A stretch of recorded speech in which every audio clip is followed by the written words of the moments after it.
Okay, guys. All the time there was a Modo drum manual. I, it was inside the DMG installer, but I was so hyped, yeah, let's get this thing installed, man. I didn't notice it, but there is a Modo drum manual, and here it is, and there's the MIDI mapping. So now we can also solve the problem of the right stick for the snares and the toms, because they're all listed here. I've got it figured out. There's also the second kick, and there's a whole bunch of really juicy stuff to do with the hats, which gives you supreme hat, programming and realism, as well as a bunch of extra notes for the chokes for your different cymbals, etc. Right. Now, if you don't have a full kit with every single cymbal, then some of the choke and regular playing notes for cymbals, if the cymbals are missing from the kit, as far as I remember, it just triggers the left cymbal all the time for missing cymbals, right? So we can see the whole smash of everything note number wise, we need to, I'm starting with the basic Yamaha studio kit, right? Go to edit kit, and we're going to bring in all the extra cymbals and everything. Bring in that cymbal, that one, the effect cymbal, the extra crash over there, the extra china over there, and you know what, I never noticed, but lurking under these two large cymbals, there's a little tiny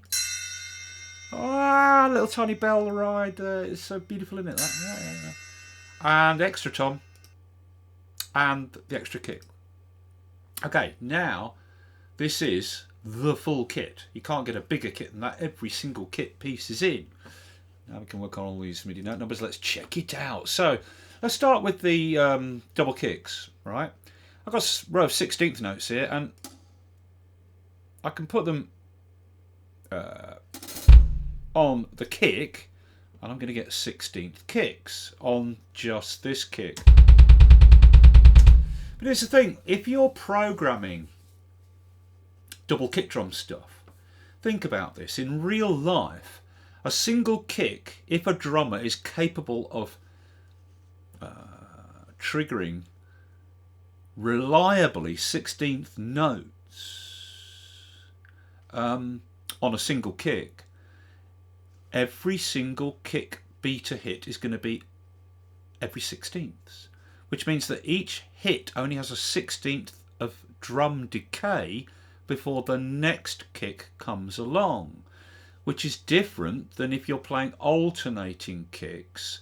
So if I get every other note,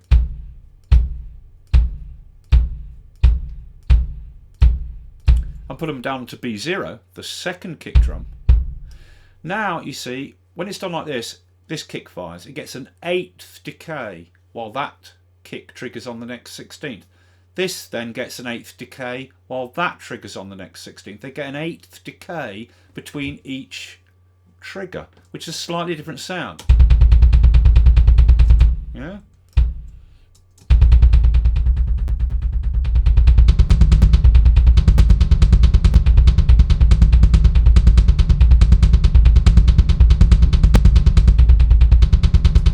And obviously it depends how you got your muting and everything set up. But yeah, it is. If you listen on cans, it's a slightly different sound because each drum has now got an 8th to decay before it gets triggered again. Right.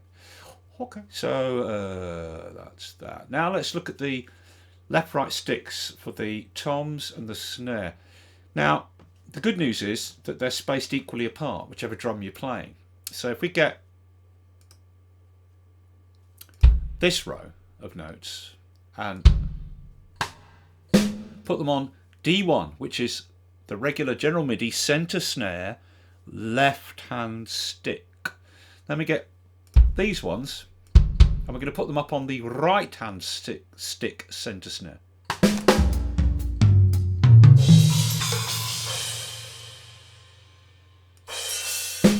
There you go. Now they're this distance apart, whatever it is, 2 octaves or something, right? Yeah, 2 octaves. Left stick, right stick. Go to play style, choose the snare, and I'll bring the left stick to the rim and the right stick to the center. Give the left a little bit of extra air and the right more variation. So we got like, this is going to be more on the edge, left stick, more centre for the right stick. And then if I lock this, you get a little bong noise every so often, which is something to do with the harmonic tone waves that are being generated by this that occasionally make a noise when you're editing. Very subtle, if you can hear it. If I lock these together, then my left and right stick, when I choose the tip and the amount, it's going to be the same for left and right stick. So I'm going to choose plastic, nylon, right? A lot of tip noise, right? Left stick by the rim. Right stick more in the centre. There you go. And now we got, yeah? Oh yeah. So that is great. And let me just, you know.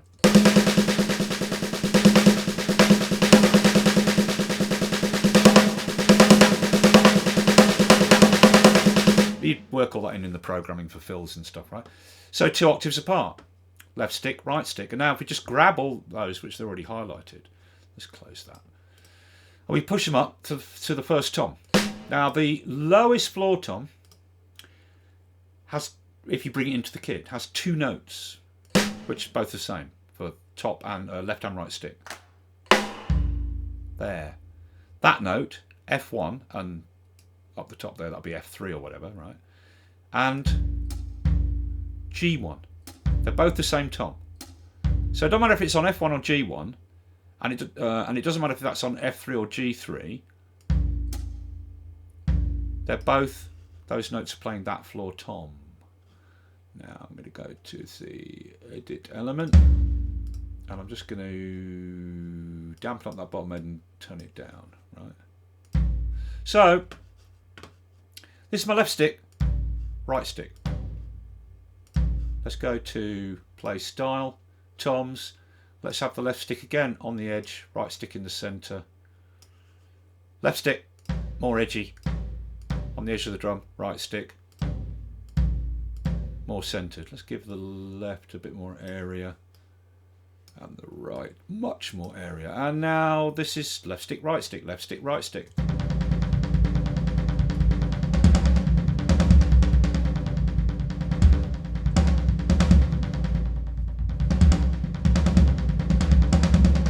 Etc. Right now we keep the same distance, move them up.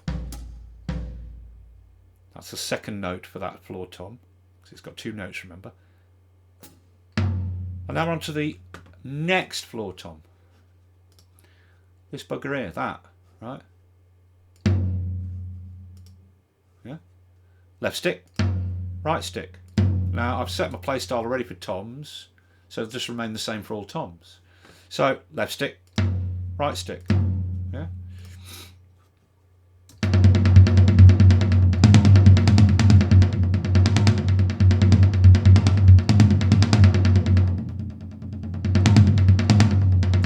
Etc. Next tom, which is the lowest floor, hanging tom. Left stick, right stick. Yeah. If I go play style here and bring that even closer to the rim and even smaller, yeah. Edge, centre.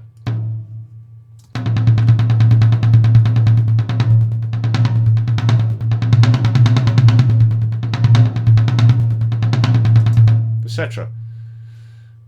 Okay, next tom. Just push both notes are not 2 octaves apart, up.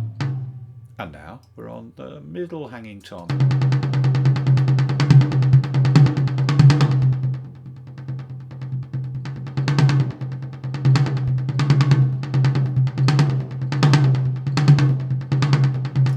You know, you work all that velocity in with the programming.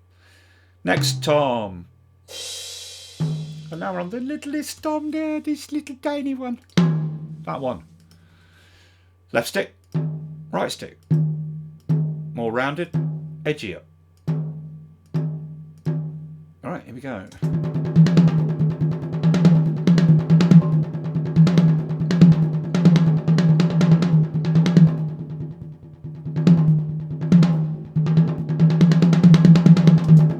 Yeah, and there's your toms.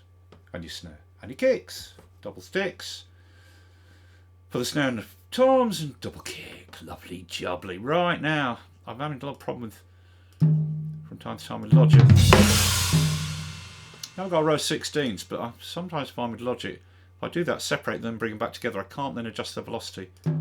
But in this case, oh, it's working. Thank Christ for that. Right, now the cymbals. If we work up, kick drum, normal. This is GM stuff, right? Kick drum. Oh, there's one thing I forgot to show you. Wait. Select both rows. Rim shot snare. Rim shot snare. Because we just did centre snare, but we got rim shot snare, left and right stick.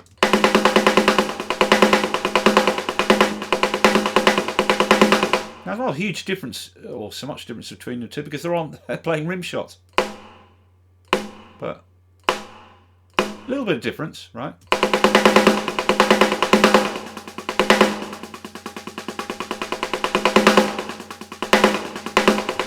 Etc. Okay, you got that. Okay, now let's bring these down. Let's now check out the rest of it. So C1 kick, D1 snare, centre snare, C sharp 1 side stick, D sharp 1 hand clap. There's your rim shot snare. This is all GM stuff, right? There's your two bottom tom notes for the lowest tom if you bring it in. Then you've got your three hi-hat notes. Tip of the stick, closed. Pedal, but not super tight. Now what? What have I done wrong? I haven't got the control left. Oh, I have. You must remember to turn off this continuous control, which controls the opening of the hi-hat. Otherwise it stays stuck and then you're like, what the hell? Okay, we'll look at this later. It's epic. Right, so your regular general MIDI hi-hat. Closed hat, F sharp 1. G sharp 1 pedal, but not super tight. And open hat, but not mega open. Right? There's your toms. Okay, then that is your regular left-hand crash. Right? These two crashes are in the kit. These outer crashes can be added in, right? So that's your left-hand crash. Ride on the plate of the ride, and then up here, that's the bell. Bell, ride. Right? In between, that is your right-hand china. Then you got tambourine. That's a tom. No, it's not. Sorry, that is the little splash. That's a cowbell. That's your right-hand crash. That's your far left crash. So that's your Alexandria Ocasio-Cortez crash. Every time you play that, it demands that you don't travel on a plane anymore, and that you don't eat any meat. But then that kind of doesn't work either, because you're only going to be a vegetarian and you're going to eat lots of veggie food and spend all your time farting as much as a cow anyway. So there's your far left crash, your Stalin crash. That's your far right crash, your Richard Spencer crash or whatever. There's your little bell crash, little bell ride thing. Oh, I love that. And then that's your effects crash. That's a tom. No, that's your centre snare, right stick. There's your left-hand side china. Rim shot, right stick. And then you're into toms up here. And then now you get into your chokes. Just turn this up a bit for this. That's your left-hand crash choke. Right-hand crash choke. Little splash choke. Far left crash choke. Far right crash choke. Your effects crash choke. I think that's your lot. That's your lot. Okay, so that's like all your cymbals. But then down the bottom, below B0, which is your second kick, we've got all these extras down here. Now this is bloody fantastic. Bloody fantastic. Right. Starting at the bottom, these two black notes. What's that? C sharp 0 and D sharp 0, right? This is these two black notes. These white notes don't do anything around them. That black note and that black note, right? If you look on the map, that is the control hat aperture, tip and shank. So it's the hi-hat being hit with the shank of the stick and the tip of the stick. Now if you just play it normal, hi-hat being hit with the tip, hi-hat being hit with the shank. But you've got the aperture control. Bring it in, I'll put it on MIDI CC1, which is modulation. And then, oh yes, this is shank, right? And then you've got this. Now, if your controller is right down at the bottom, the hat is closed. But bring it up, and it's progressively more open. So you can do all it. Go away. I should make this full screen, and then we won't get that happening. Alrighty. So you know you can then work the aperture of your hi-hat. Let me just quickly chuck something in like that. All this stuff. Hey.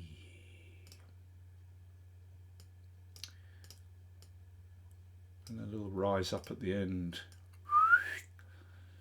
Something like that. Yeah, you know, you can do maybe not so much there. Come on, Logic. Oh, God, I hate this program. I hate it. I hate this program. The controller node editing is absolutely appalling. It's just pants.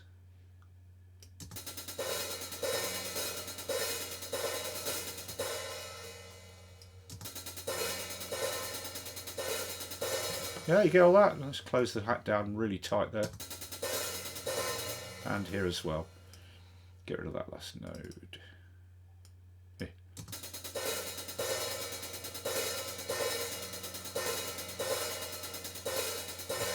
Yeah, all that stuff. Let's just bring that back so it's not over that next hat. Give it like that. Yeah. And then bring that down a bit. Yeah, so you got all that aperture control. That's with the shank playing the hat, and this is the tip playing the hat. Let me close this. Yeah, I'm using the vintage hat. This is the elegance hat.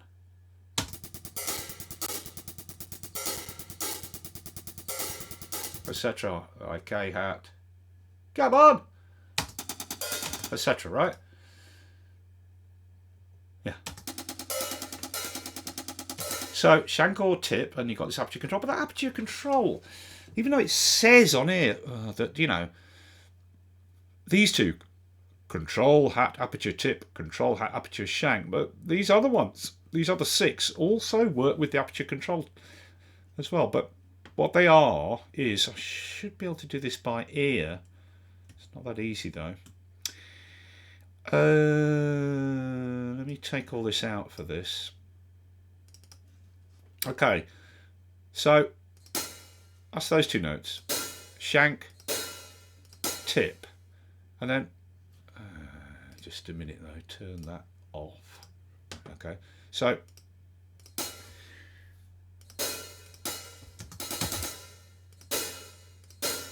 come on, is it jammed? Oh, no. Shank, tip. But I think it's left it open a little bit, the hat, by the sound of it. That's it. I better change it just in case. And back to you. Come on. Yeah, there we go. Okay. So yeah, shank and tip with aperture control, and then we got that F0, and that is, I'm not going to be able to remember this. That is the hi-hat tight closed tip. Tight. All right? Which is the same as the closed hat here, but tighter. Here, that much tighter. That's the regular closed hat, and that's your tight closed hat. Okay? And then move them all up. That's tight hat, I think, with a shank, right? F sharp 0. Yeah, closed hat, but not tight. Just regular closed hat, but so it's like the normal hat closed, but it's being hit with the shank, right? Different sound to the closed hat, obviously. Regular closed hat with the tip. Shank. Right, up from there. That's your wide open pedal. Yeah? G0. G0. No, that's hi-hat extra open shank. That's it. So hi-hat extra open shank. And that's hi-hat extra open tip.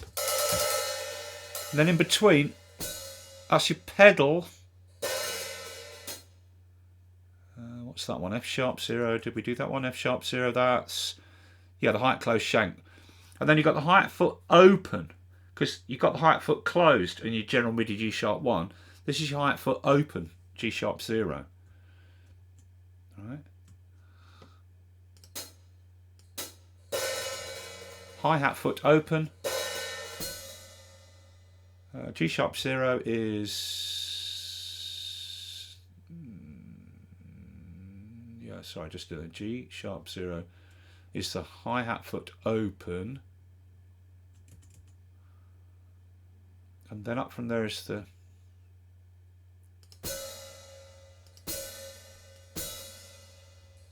that's the tip extra open. That's the shank extra open. And then that, A sharp 0, is hi-hat open being hit with the shank. Right, so your regular hi-hat open, A sharp 1 is an open hat being hit with the tip. This is with the shank. But the thing is, although on the MIDI mapping it lists that the two black notes down here, they're the ones that have the aperture control. The aperture control seems to work for all of them. Obviously not the pedal one, but like, for example, so this is the hi-hat A sharp 0. This is A sharp 0, the hi-hat open with a shank. Look. It works with the control. No! Go away. It works with the aperture thing. Yeah? Oh yeah.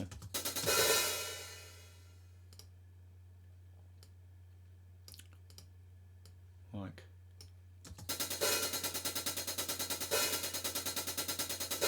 So all that, you know, it works with any of them. Apart from, that's the hi-hat closed, tight closed tip, is it A0? Tight closed tip.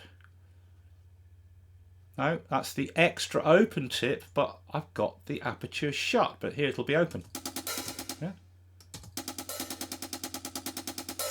Etc. So all them different hats work with the aperture stuff. And there you go, that's your lot. But just remember that this, if you leave this switched on like I did, you'll be messing around going, well, why don't they sound right? What's going on? And it's because if you left that open, then they don't respond right. And even if you close motor drum completely, take it off a track as a plug-in, and even shut your entire door, when you open it again, it'll remember this and it'll have it open. It'll have it on. So then you'll be going, well, why are my hi-hats working properly? Well, it's because the hat is set to aperture control. And it's the same with the snare for the left-right sticks, position control. And the toms, position control for where the stick's hitting. If you have that switched on, it remembers it. And so then you're in your... did I turn off the hi-hat one? No, there you go. And then you're in your playing style here, adjusting where the left and right should be. And it's like nothing's... they're not working. You're like, what's going on? Well, it's because you left that. You left that on for the snare or toms, and that's overriding it. Yeah, so there you go. Good stuff though. This extra hi-hat stuff is epic, because it gives you the ability to do incredibly realistic hi-hat patterns. Yeah. Now it's not working because I've turned off the control, right? Yeah, so there you go. That is that's all your MIDI notes for Modo drum, and great selection of cymbals. I'm just using the standard cymbals, but I mean, there's a choice, obviously. Let's turn that down.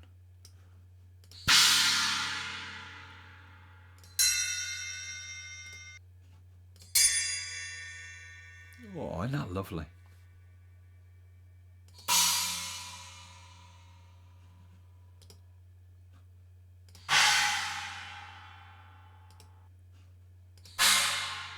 Etc. Yeah, so that's all your MIDI note stuff, left, right sticks, double kicks, all the cymbals, the chokes, the hi-hats and all the rest of it. Really good stuff, man. If you're really into drum programming, oh, this can really give you the edge. Because you can, you know, if you're one of those people, if you're doing some kind of song where the drums are more featured, because the thing about, it doesn't matter whether you're programming drums or you're working in a real studio with a real kit, you can spend as much time as you want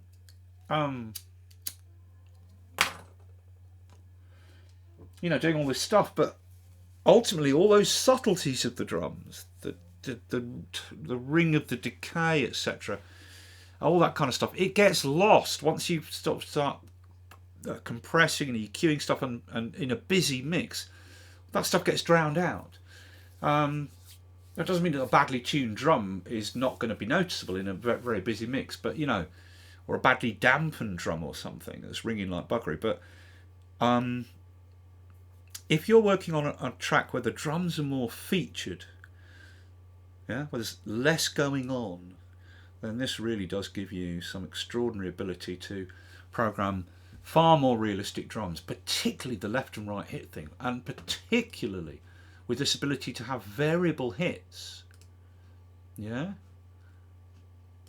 you know, it really does make a difference. And as I said in the very first video, the main review of the Modo drum, this isn't done in a crass way, where your variation is simply softer, sharper, softer, sharper, softer, sharper with every alternate hit. It really is randomly generated. You know, you might like after 4 hits, you might notice, oh, that hit was a little less edgy. You know, and it's genuinely random. The way they've done it is really bloody good, fantastic. So there you go. That is Modo drums, all the MIDI note numbers and stuff. See ya.